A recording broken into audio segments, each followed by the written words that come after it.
My brother just called me to tell me that my mom is losing her house to foreclosure. This is not satire or a skit. I'm being dead serious. And I want to take this moment to talk about the damage that can be done to kids and the consequences of doing that damage to kids. My parents divorced when I was 8. My dad tried to be around, but ended up not being around my whole teenage years. They were both struggling with alcoholism and other stuff. My dad went homeless around the same time that I went homeless. And then I started a business in 2010. My dad got a job telemarketing some like shitty product that the SEC shut down, went back into homelessness again. At that point, he came to work for me. I let my dad stay in my home for free and work for me, get back on his feet, get his life together. He now lives a happy life. He's married. The reason why he got that support from me and my brothers was that he tried to be a better father. Every single day, he just tried to be better. He took accountability for the things that he did wrong, and then he tried to reconnect with his kids. And he apologized. It's probably the biggest thing. My mother has never said sorry for the decades of abuse. I stopped communicating with this woman on my birthday 5 years ago because she called me and then started berating me, telling me that I must live under a rock and how I'm a big piece of shit because I didn't agree with her life views on my birthday. So after surviving my childhood with this woman, and she eventually lost custody of my 2 younger brothers to the state for child abuse, after all of this and never taking accountability, she's now in a space where her kids could save her. The millionaire's son that's built 4 businesses doesn't want to exist with this woman. She's made her bed and she's going to lay in it. Sometimes the father that was never there is the better father. Whoa, she needs help regardless. Someday, your days will catch up with you, be it good or bad. Everyone will be alright eventually. I've come to understand that soft guy era is here to stay. No more excuses. Everyone has to be accountable. Ladies have to just make peace with that. Are not going to like this even. But I'm going to say it because it needs to be said. I truly believe women are the most evil creatures on this planet. Not all, please. Speak for yourself. Just say some or most. And that is 100% a fact. Let's get into the story time. So one day I'm out with Cuzzo. We just chilling, vibing, whatever. In the cut with my twin. So we link up at nighttime, and this is a girl I used to talk to. We had a past or whatever, and we always just linked up. So she was telling me how much she missed me and things of that nature, right? So as she's telling me she misses me, she also tells me that she has a man. You would think that's crazy enough, but it gets worse. And indeed, it gets worse. So we're just outside of this club. Mind you, we didn't even go in. We just chilling outside. She tells me, like, yeah, my man is about to pull up. You have to act like you're my brother. And I'm like, wow. Mind you, before he even pulls up, she's touching on me, trying to get all freaky and things of that nature, right? She's trying to go crazy. She's trying to get crushed. So after about 30 minutes, her boyfriend does pull up, right? And what do? I shake his hand. Hey, what's up, bro? How you doing? He asked me how I'm doing. Mind you, he's a cool dude. And I'm just sitting there in my head. I'm like, wow, bro, this is sick. Mind you, he seemed like a cool dude. Real nice guy, real respectful, things of that nature. But I'm like, bro, you don't even know that your girl's trying to get smashed by me. It's crazy. Nor did he know that me and her even had a past. All right, so after the whole meeting was over, everybody separates. He goes home, but she takes me back home because my car is in the shop, right? And she's trying to come in. She's like, you sure you don't want me to come over? I'm like, nah, I'm good because that turned me off. I really should have told on her for real because I'm like, yo, this is sickening. And this is why I tell y'all now, stop sleeping around because you never know what a person has going on. But yeah, I should have told them, but they didn't work out anyway. So, yeah.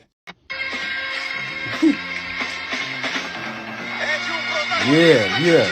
The soft guy era is hitting different over there. He almost pulled his hamstring kicking them flowers. The soft guy era is hitting different. If a woman is not meeting your standards, we're not talking to them. They want a man that makes 6 figures. They want a man that's 6 feet, has a 6-pack, has everything going on for him, but they come with nothing. This is what you do. This is exactly how you move. Listen, the provider mindset is finished. It's 2024. These women are working. They ask for equality, and that's fine. We love a woman that gets her bag. You know it. You in your soft guy era. We love a woman that's going to spend that money. That's it. If she's not spending money on you, why are you talking to her? She's not coming in to help on these bills or even pay all the bills. Why are you talking to her as a man? Have some self-respect. You're going to work every day, working hard, busting your tail for your family, and she's contributing what? Nothing? I'm being super serious here. I'm not even trolling no more. I couldn't imagine working 60, 70, 80 hours a week as a man solo, and I have my family at home, and I got to provide not only for my kids, but for my wife, a grown, capable woman of making more money to help me out. Imagine just being a regular guy, bro. paying all the bills off your one income, even if you're making 100,000. In inflation, this 100,000 is the new 50,000. So just imagine you're feeding your family and you're just getting by damn near off your one income. Your wife is just sitting back watching you. Man, get in the field and get to work. What are we doing? I couldn't imagine working that much and just breaking my back and slaving like that unless it's just for my kids. That's fine. But for a grown, healthy woman, first off, if she really liked you, she wouldn't let you break your back and slave like that. She would be willing to pitch in. But if she's not helping you, she doesn't like you like that. She likes what you do for her. I would argue that if men said tomorrow, if all the men got together and said, we will only be with one woman for a lifetime, do you know who would argue first? Women. Women love being side chicks. They'll fight to be side chicks. And we know this based on dating app data. Now, a lot of times the trad cons will come in and say my church is special or different. But no, it's not. I've seen churches all across the country. I get the same complaints from people, no matter where they're from or what church they're in. Women sleep with the same men in church too. It's very common to have a pastor, maybe a guy in the band, whatever it is. That's just, or the attractive guy, that's the Christian, a guy that leads the studies or whatever. All the women go towards that guy. So who's picking non-monogamy, men or women? Women. And so my thing is, for us women, if we pick a guy that could cheat, I mean, we could have dated the cashier at Wendy's. But if we're not picking it, please stop crying to me. Pick what you want. I don't care. But if you want monogamy, the guy at Wendy's is waiting. And if you say, well, I want it all, then cry me a river. Nope. What type of people really scare me? People who have the 48 laws of power sitting. Law 36. Disdain things you cannot have. Ignoring them is the best revenge. Judgment. By acknowledging a petty problem, you give it existence and credibility. The more attention you pay an enemy, the stronger you make him. And a small mistake is often made worse and more visible when you try to fix it. It is sometimes best to leave things alone. If there is something you want but cannot have, show contempt for it. The less interest you reveal, the more superior you seem. Keys to power. Desire often creates paradoxical effects. The more you want something, the more you chase after it, the more it eludes you. The more interest you show, the more you repel the object of your desire. This is because your interest is too strong and makes people awkward, even fearful. Uncontrollable desire makes you seem weak, unworthy, pathetic. What is the nature of your relationship with Miss Jackson? Oh, that's my girlfriend right there. That's me right there. What? That's me. That's your girlfriend? Yeah, What? he's been going since June 14th. That's me right there. Yeah. What? Does Miss Jackson know she's your girlfriend? Or is that your fantasy that she's your girlfriend? I mean, she's mine mentally, physically. I don't know if I'm feeding her body, I'm feeding her mind, I'm feeding her soul, I'm feeding everything. You've been going since June 14th, buddy. You messed up. It's on you. You messed up. Ain't no coming back. It's over. Mr. Charles. I'm a man. Mr. That's Charles. mine right there. That's mine. Yeah. Mr. Charles, when was the last time that you were intimate with Miss Jackson? This morning.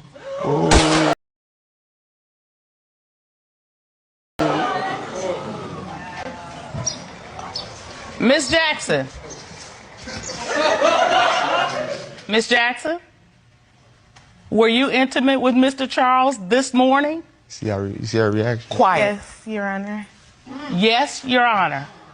She's about to disappear. Please don't let her do that. See, guys, we have 24 hours in a day, but use 14 hours to fear women. Then use the rest of the hours for your daily activities. There's a reason for that. You have to be careful. You have to be smart in dealing with women. They are very, very manipulative. Not all though. And they just want more. Bring back the patriarchy. I want to stay at home. I want to take care of my kids. A lot of men right now act like women. And they just want more.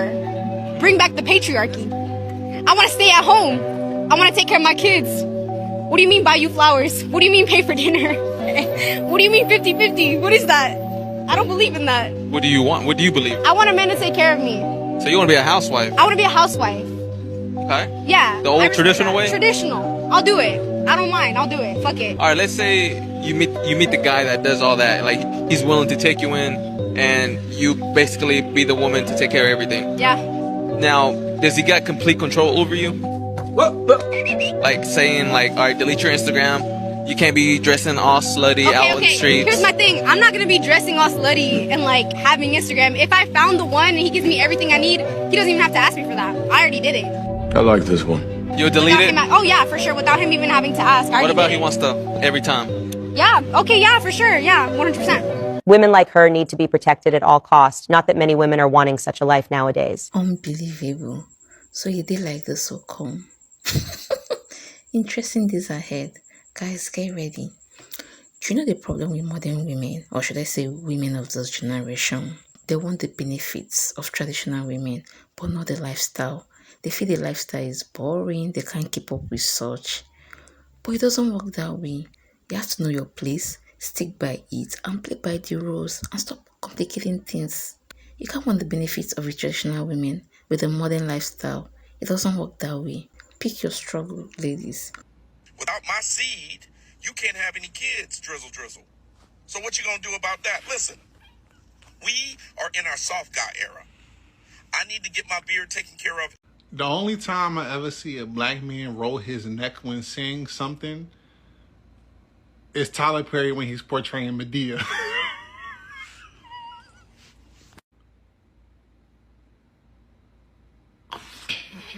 The last time I saw a man wear a fitted hat, I was 11. And it was like 2008. So that tells me that you're bald. And then your glasses don't even fit. You're only using about 20 to 25% of the lens because your eyes are all the way at the top of the frame. When you wear glasses, your eyes are supposed to be centered directly in the middle of the frame. So you're just damaging your vision at this point. That same jacket you got on, I saw it at Ross for $7 in the women's section. But that's neither here nor there. You see, the key point that you're not understanding is that as a grown 40-year-old man, rolling your neck on social media is not very masculine of you. Sprinkle. It's not. Nobody takes you serious. Like, I'm a man and I watched your video, and how can a woman take you serious? It's laughable. It's foolery. It's not even comedic. It's heavenly concerning. Okay. It's Father, we must pray. Delete your account.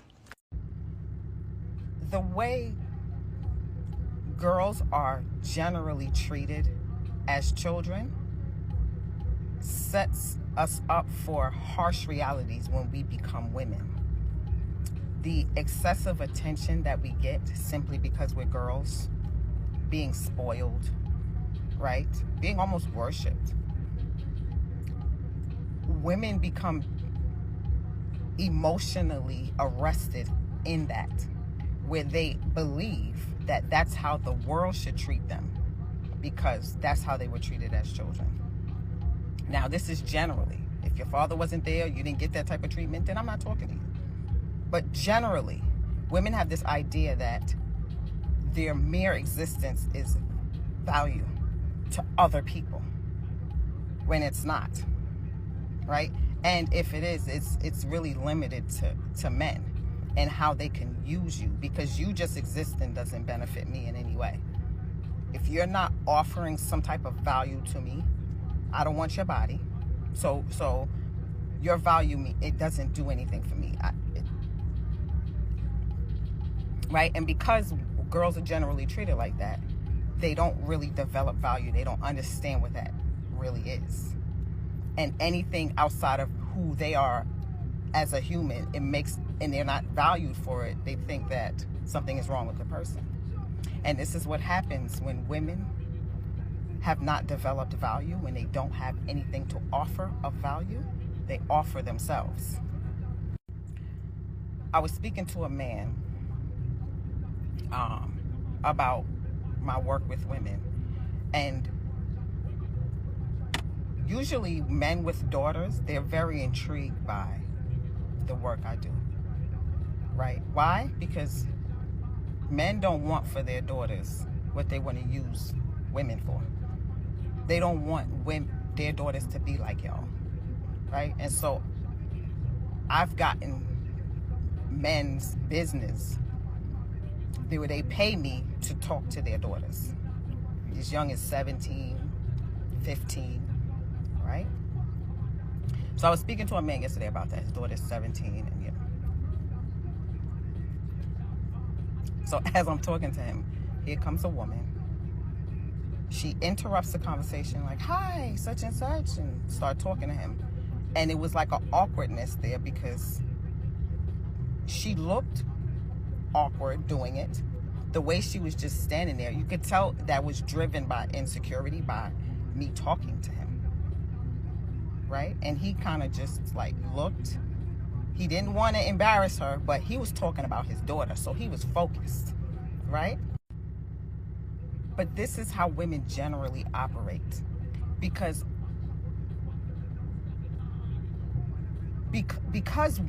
girls are treated in ways they have not earned. They shouldn't have to earn good treatment, but a lot of it was excessive. And so women are almost bred with insecurity, right? If they don't receive that type of treatment, then they feel like something is wrong with them, right? And this is how men can play on women, because men know that women are like almost inherently insecure, because women want to be accepted and validated. They want these things. It's just in us. This is why we spend our lives working on our confidence and self-esteem and such, because as children, we are not told the truth about what value is, and the world is not going to treat you the way your father treats you, and nor should they, without you having some sort of value to warrant that. Again, when women don't have anything of value to offer, they offer their bodies, they offer themselves. And so a lot of them, even though they may be accomplished at work and school and such, that doesn't quell the insecurities within women. That's why you can see women in positions of power and they act like teenagers. Women are developmentally arrested in that teenage age, that teenage stage. And I wrote a post about this on Facebook. Look how women react when they don't hear what they don't want to hear. They lash out, they get emotional, they get in gangs and they attack women. Women are arrested in that childlike teenage era. And so when they don't get what they think they should from men, they unravel.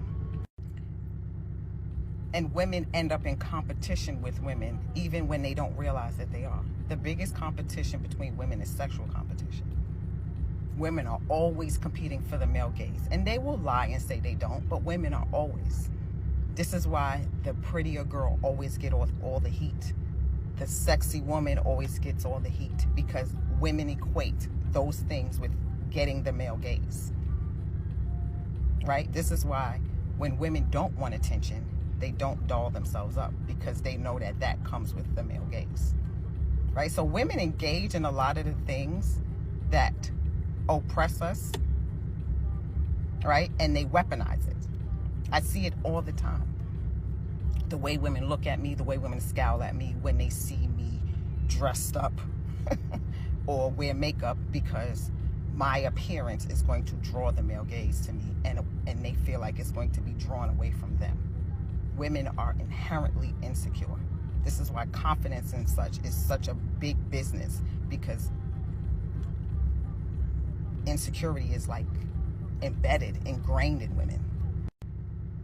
And so telling a woman that her mere existence is not valuable, or it's not valuable enough, it is a blow to them, because that's what women think, that they should just be able to exist and get everything that they want to get. I spoke about this in a video yesterday on TikTok.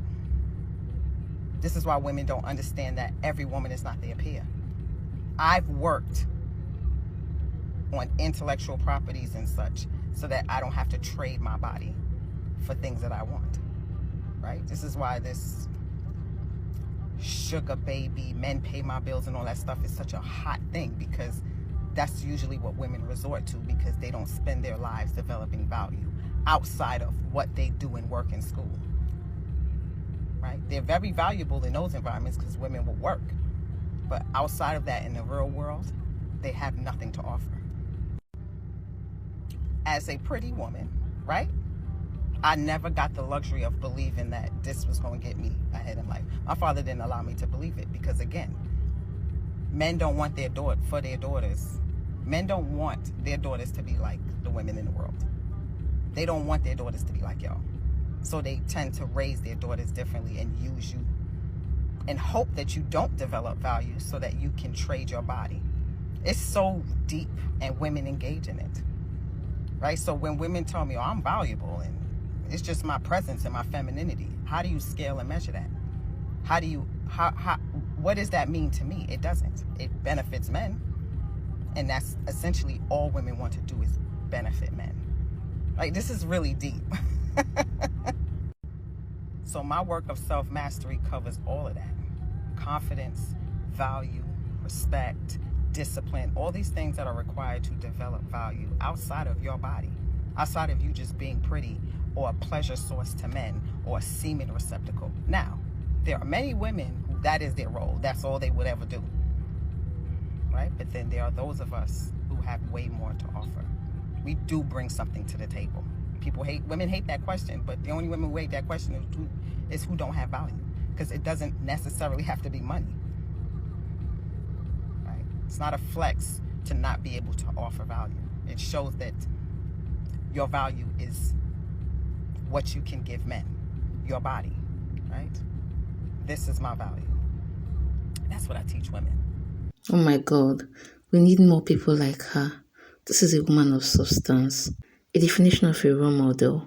She's everything beautiful. She needs to be protected by all means. Thank you so much for being a positive role model. She deserves to be followed. She deserves to be heard. Guys, we've come to the end of today's video. If you're able to pick one or two, see you on the next one. Please hit the subscribe button. Bye-bye.